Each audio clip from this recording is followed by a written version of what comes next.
સુરેન્દ્રનગરના મૂડીના વડોદરા ગામે ગ્રામ સભાનું આયોજન કરવામાં આવ્યું હતું, જેમાં મહિલા સરપંચના પતિ દ્વારા 5 જેટલા લોકોને સાથે રાખી બંધ બારણે ગ્રામ સભા યોજાતા હોબાળો થયો હતો।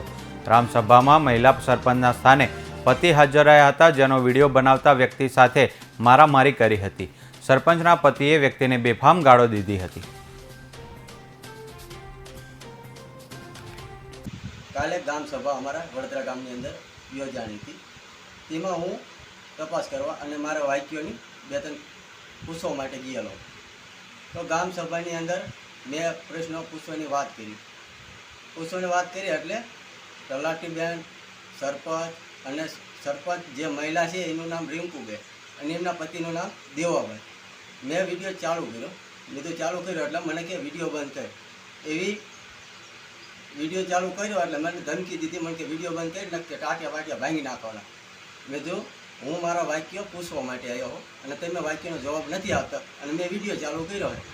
મને આવું વસ્તુ 2-3 વખત કરેલું કે તારા ગામ પંચાયતની અંદર પંચાયતની અંદર આવવાનું નહીં, પંચાયત અમારા બાપની નહીં, અને કે હું સહી કરું હોય ને ટીડીઓની અહીંયાને સહી કરવું હોય તો હું પોત્યા કરું છું। એવું મહિલાના સરપંચ આવું કહે, એનું નામ દેવાભાઈ એવું કીધું કે સરપંચ હું આ ટીડીઓ હોય ને ટીડીઓની અહીંયા સહી હું અહીંથી અહીંયા કરી આવું। તો મેં તો આ વસ્તુ તો અમે જાગૃત છીએ અને અમે જો આવું કહેતા હોય પૂછતા હોય તો અમને ધમકી આપે છે, તો બીજાને શું આ લોકો કરે।